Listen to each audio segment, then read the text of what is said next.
work-life balance is a thing that I've heard many people talk about over the years.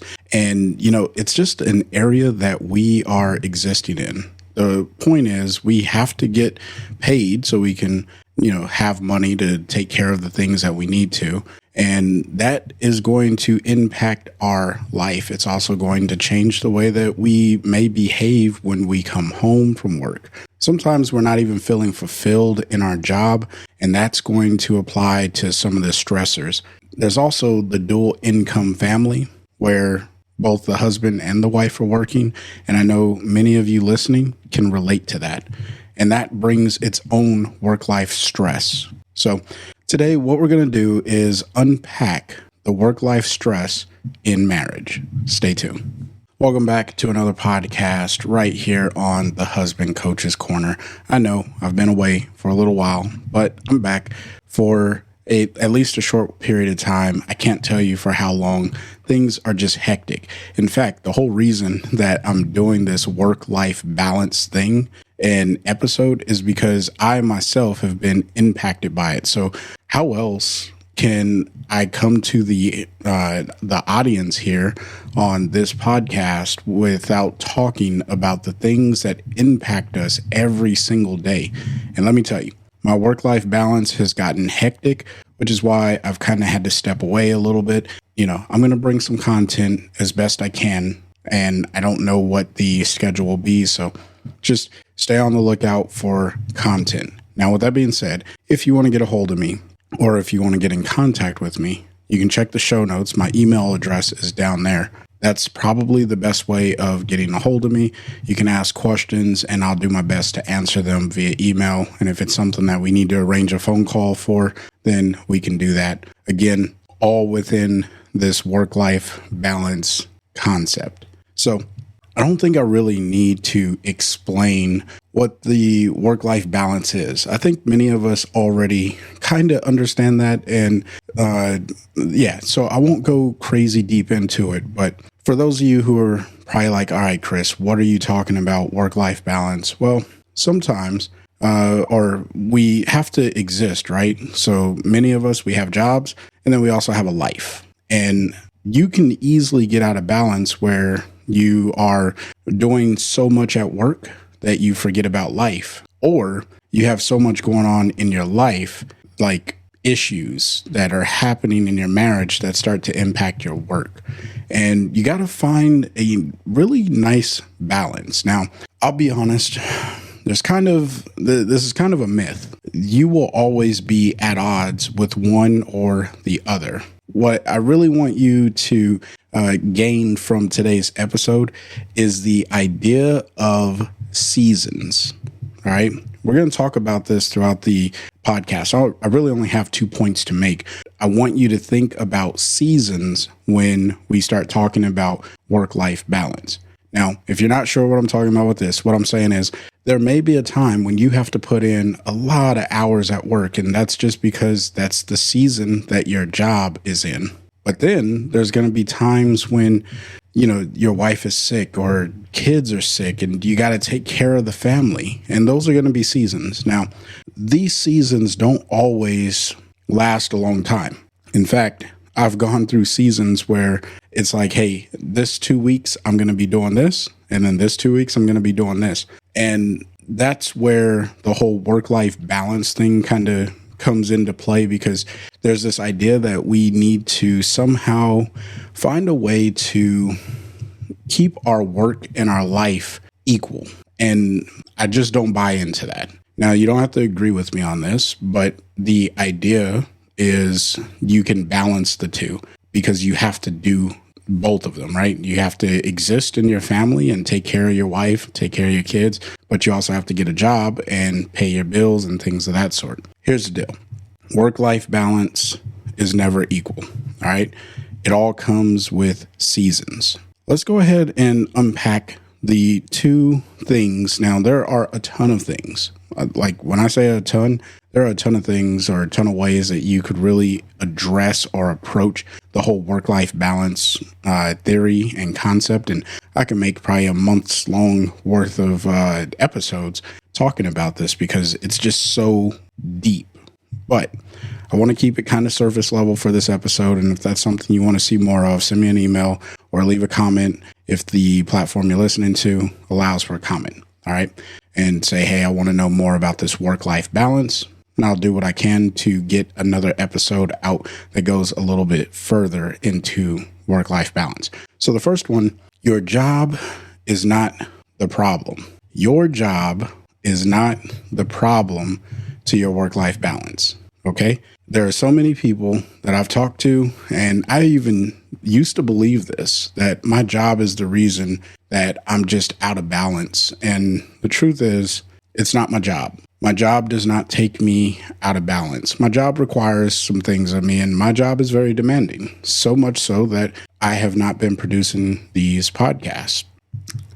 That is just the way it is. Why? Because I knew that if I'm going to perform well at my job, which is demanding, then I'm going to have to give up on some things. And the podcast was one of those things that I kind of pushed to the wayside as things started to pick up at my job. And I knew that I needed to perform well there. Again, that was within a season. That season was a little bit longer than that 2-week period that I talked about earlier, but it was still within a season. Now, your job may not be fulfilling you, and that's normal, but it does not control your ability to be a great husband. Just because you're not fulfilled in your job doesn't mean that you get to come home and take it out on your family or on your wife. All right. It just doesn't. That should go without saying, but I feel like I needed to start off with that for the whole your job is not the problem thing, because if many of the gentlemen that I've spoken to over the years, they have told me, well, my job, I don't feel fulfilled. So I come home with a bad attitude and I take that out on my family. And they almost say it like, give me a break type of deal. And I don't give men a break for that. All right. I get it. If you had a rough day at work, you come home and then you have to deal with some stress at home. Yes, I get that. However, remember what's more important. The way that, the men that I'm coaching and the men that I inspire on this podcast are men who want to grow their marriage and have their marriage for the long haul. I don't know of too many people who have a job for the long haul, right? It's just not the same. We jump from job to job. Unfortunately, there are some men out there that jump from marriage to marriage, but those are not the men that I'm trying to coach here on this podcast. I'm trying to coach the men that want to build their marriage that they're in right now and be in that marriage until the day that they die, holding true to their wedding vows. That is the type of man that I am trying to coach and inspire on this podcast, right? With that being said, your job is not the problem, okay?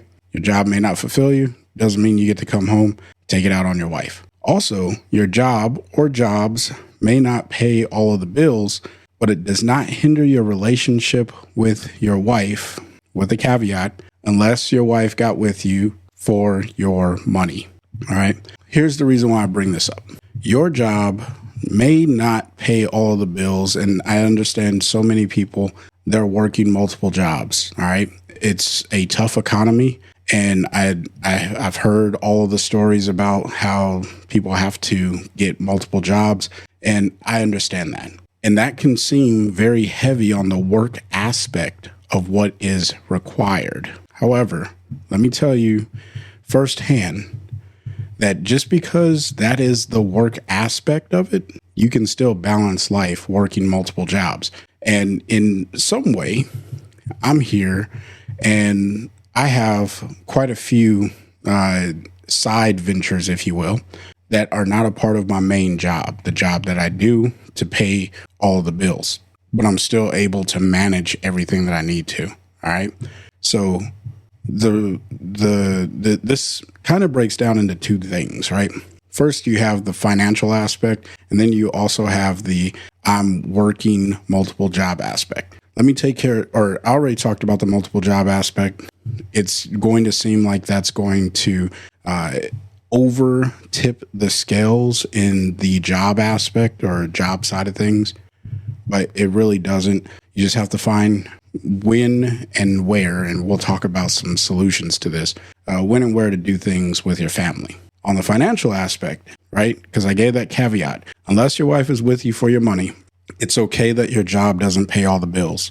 All right, let me say that again. It's okay that your job does not pay all the bills. The problem here really comes in with how do you communicate this to your family, to your wife, to figure out what you can do? And, if your job is really not paying all the bills and you have to go get an extra job, then go get an extra job.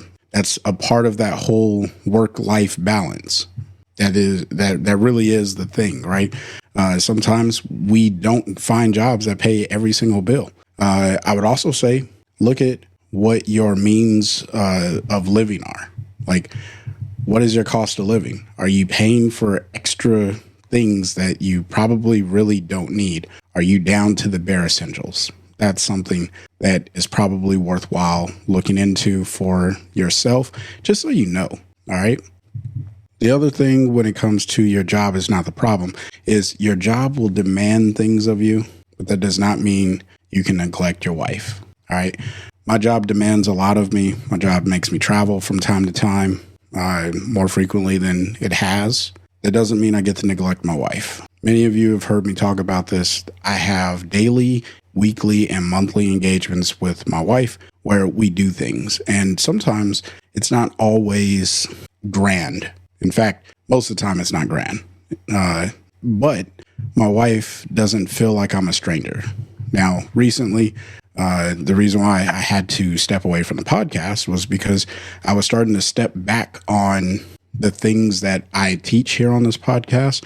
And I said, I can't be a good steward of coaching husbands if I'm not practicing the things that I am coaching them on, which is why I said, you know what, I'm going to take some time, step back, and go and really re-engage with my wife. It's not that our marriage was like on the rocks or anything crazy like that, but I realized that I was missing my wife in areas where I had normally always met her. So I wanted to make sure that I was meeting her where she was.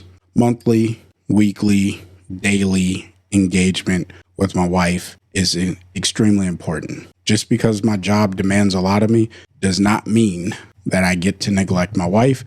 Doesn't mean that you get to neglect your wife either. All right. You're going to have to find time for her. You married her. You have to prove to her that you love her. I've heard many men tell me, well, my wife should just know. Well, how does she know? She's going to know based off of your actions. And if your actions do not capture the fact that you love her, she's not going to know it. She's going to have a theory, right? And we all know about theories like that. Until they're proven, it's purely just a thought. But when you prove it, then she has factual, hard data that says, okay, yes, he does love me. And that's what we're going to get into right now. How do you overcome the whole your job is not the problem thing? Well, here's the deal. Number one, you got to schedule your time. Schedule out your days, your months, and your weeks. You can take this as extreme as you want to, or you can just take it like, hey, what are the big items on the calendar that I really need to pay attention to? And then start putting those on a Google Calendar, on your phone, on your iCalendar, whatever, on a physical calendar. Write them in, right? Doesn't matter. I'm not going to tell you which way is best or which way is in any way, right? The point here is you want to start mapping stuff out. Once you have everything mapped out, then you'll come back and say, what is it that I need to do right now? This is really going back to when I taught in previous episodes about prioritizing the things that matter. So important that we learn to prioritize the thing that matter. I had a discussion with my wife about this earlier today about prioritizing things that matter. So trust me, I'm not perfect at this, by the way. And I never want anyone to think like, oh, well, Chris, you're the husband coach. You have to be perfect at this. I am not. Okay. I'm not. I am a husband that's growing and working every day to show my wife that I love her, to prove to her that I love her, so that way she doesn't have to second guess it. Anyhow, all that to say, you want to schedule your time and you want to safeguard your schedule. If something comes up as an opportunity, you have to say, okay, here's what's on my schedule. How much priority does the thing that just came up take over something that's on my schedule? If you find something that comes up and you really need to take that or prioritize that or reprioritize, then go for it. But if it's something like that isn't very important, then you need to say no. I'll do a whole episode on the power of saying no to your schedule. The reason why you want the schedule is so you can be able to say no. The word no is such an amazing word. I love telling people no. And it's not because I'm like some pessimist or anything like that, even though my wife says I am. I'm not. Here's the deal. I love to tell people no because that means that I'm clear on what I know I have to say yes to. And when you get to that point in your scheduling, you have so much control and freedom. You just don't even understand. For those of you who know what I'm talking about, you get it. All right. You really get it. If you're on YouTube, write down in the comment section, write down freedom or just say no. That's what we'll go with. Write down in the YouTube comment section, just say no. All right. It makes sense. Second thing, overcoming the problem of your job. Schedule time for you to decompress. We started with scheduling. We're going into the whole decompress aspect of it. This is important because if you don't take time for yourself to decompress, you're going to run into burnout. Okay. And that burnout can happen at any given time. And we live in a time where mental health is really, really challenging. I've talked to a lot of men who are going through mental health issues where, suicide or self-inflicted fatalities, things of that sort, it has crossed their mind in relationship to trying to balance their work and their life. Now, I don't want anyone to feel suggested on that. And, just being real, if that is something you're struggling with, you got to call for help. All right, go get help because there are ways of overcoming this. Okay. Now, with that being said, what you got to be able to do is find time to decompress. That could be going to the gym. That could be playing Xbox or PlayStation, whatever you may play. All right. If you play a video game, let me know in the comment section on YouTube what video game you play. There's so many things that you can do to decompress. I won't tell you what you must do.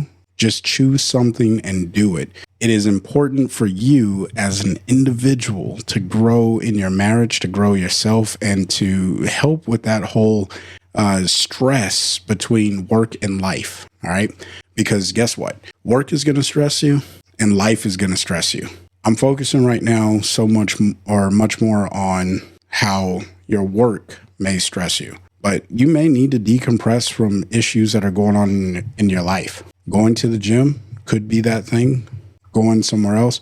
The only thing that I would caution you on is don't turn to alcohol as your decompressor. All right. For obvious reasons, you probably don't want to do that. That's just a thought. So we already got schedule your day, weeks, months, and days, weeks, and months. Schedule your time to decompress. The third thing to overcome your job problem is going to be get more efficient in doing your job. I'm a supervisor, and my whole existence of being a supervisor is to make sure that my team works efficiently. I sniff out inefficiencies in my office as well as I possibly can. Here's the reason why. If my team is not working efficiently, then they're going to get behind. And when they get behind, that's going to lead to stress. And when they get behind and it leads to their stress, I then have the burden and the stress of making sure that I figure out how to resolve that problem. As a supervisor, my job is not to, as I tell my team, my job is not to push buttons and to do the simple task. That's what they're there for. I need them to do that. It's my job to be the task director and making sure that one person isn't getting more work than the other person as best as I can, as well as giving the right job to the right people and teaching people how to do the job better, whatever it may be. Okay. You may not be a supervisor. You may be an employee. You may be a task doer. Learn how to do your task as best as you possibly can. When you learn how to do your task as best as you can, you are going to be more efficient and you're going to be less stressed. I'm going to give you some insight, right? Because what seems to happen is the person who does the best job always ends up with getting more work because that's just how supervisors see it. Because I'm aware of that, I know that I'm not giving more work to my team as someone's performing well. In fact, I usually say, hey, take a break, go do something else. And then I take on a little bit of that work while they're on a break or whatever it may be. Now, if you find that you're in a situation where you are not inspired to grow beyond where you are because you know that as soon as you get good at what you're doing, then you're going to get more work, one of two things needs to happen. Either one, you need to try and move into that supervisory position so you can set the conditions in your office or your workspace so that way those who are performing well, you can safeguard them and make sure that they don't get more work similar to what I do. Or two, what you can do is go and confront your boss respectfully and just say, look, check it out. I know that I'm doing really good, but you're overwhelming me with work. Don't be too proud to tell your boss that you are being overwhelmed, especially if you know you're going above and beyond with what it is that you were already supposed to be doing there. And two, you could also demand a higher salary if that's something that can be negotiated, or a raise on your wages if that's something that can be negotiated. If they're like, hey, if they're seeing the value in you, then get your worth. I'm not going to get into job coaching because that's not the point here, but that does help with your work-life balance, because if you're getting paid your worth, then you feel more confident about going to your job, which then that's going to build your self-esteem. That's going to build your confidence. And guess what? That trickles into your life. That trickles into your home, and you start to perform more for your family and ultimately building the love to your wife or towards your wife. All right. So yes, you should absolutely get paid your worth. The final thing when it comes to the job, and then we'll move to the next point, is start working on an alternative job. Let's say you are not inspired to gain more efficiency in the current job that you're in because it's just not one of those career builder type things. Got it. We all work jobs. I worked as a janitor. Nothing against being a janitor, by the way. That's just something I did. I knew that wasn't a career. That was something that I had to do to make ends meet, and I learned a skill. Okay? That's the way I looked at it. I learned a skill. Won't tell you what skill I learned, but I learned it. With that being said, what you want to do is start planning your next job. If you're not fulfilled in the job that you're in, start looking at what your next job is. Make a 5-year plan if it's going to take that long, but whatever it may be, make a plan, build your transition, right?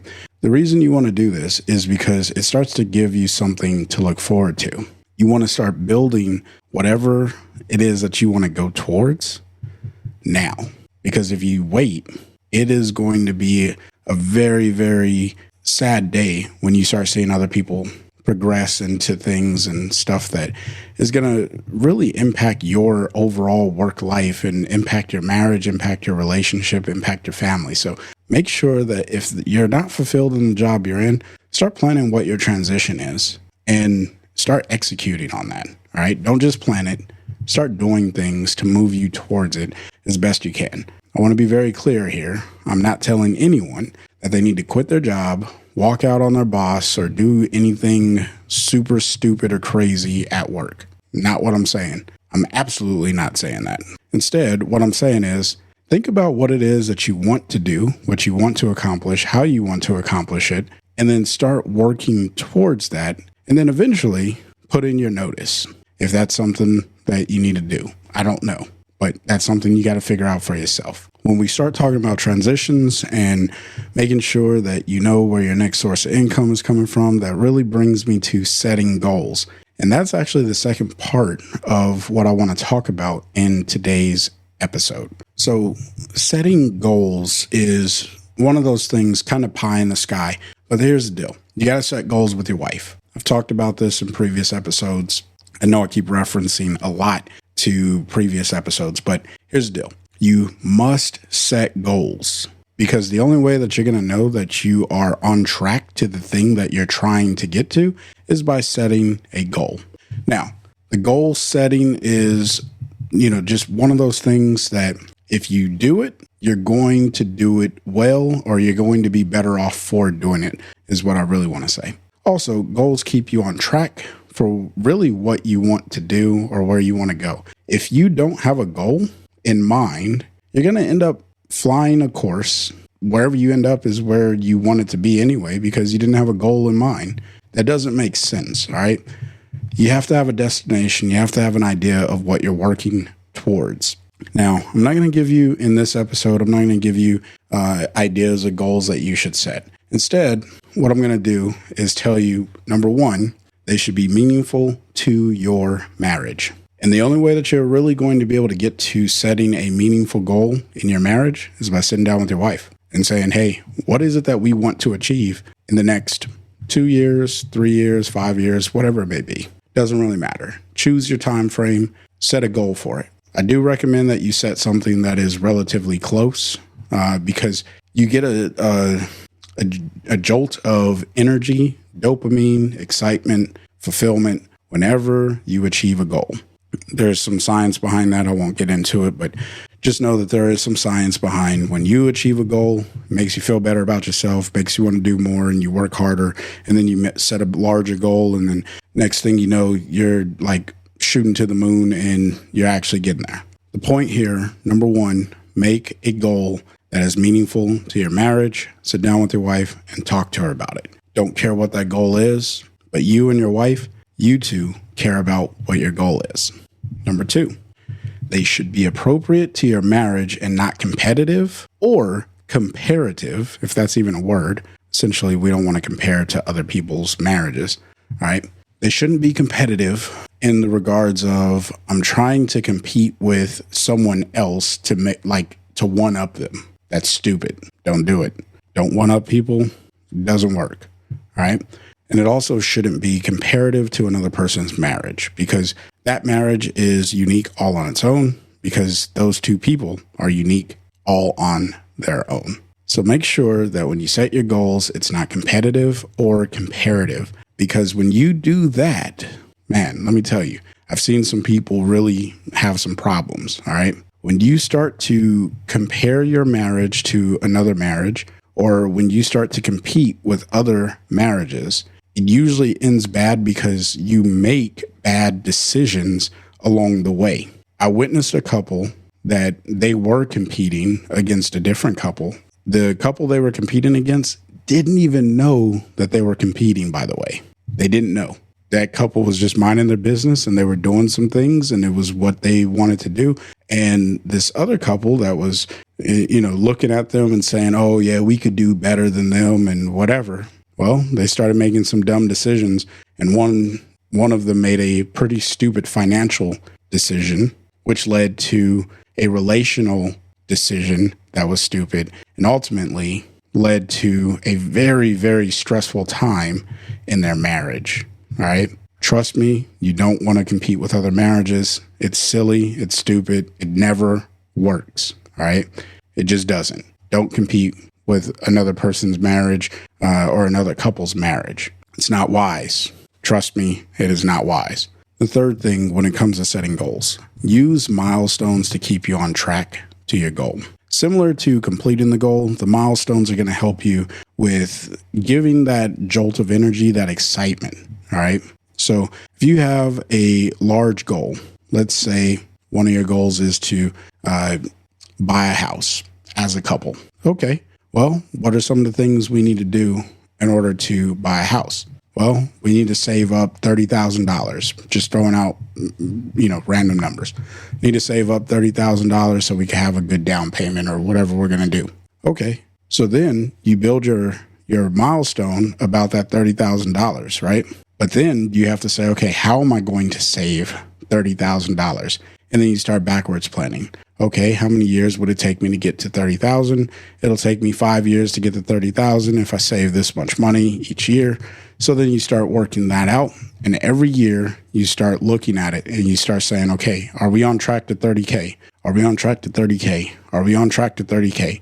And then once you get to that 5-year mark and you hit 30K, you're going to be great. You're going to be like, okay, we're one step closer to buying our house because now we got the $30,000. And then you can figure out the rest of building milestones. But it's this process where you and your wife are working towards it, right?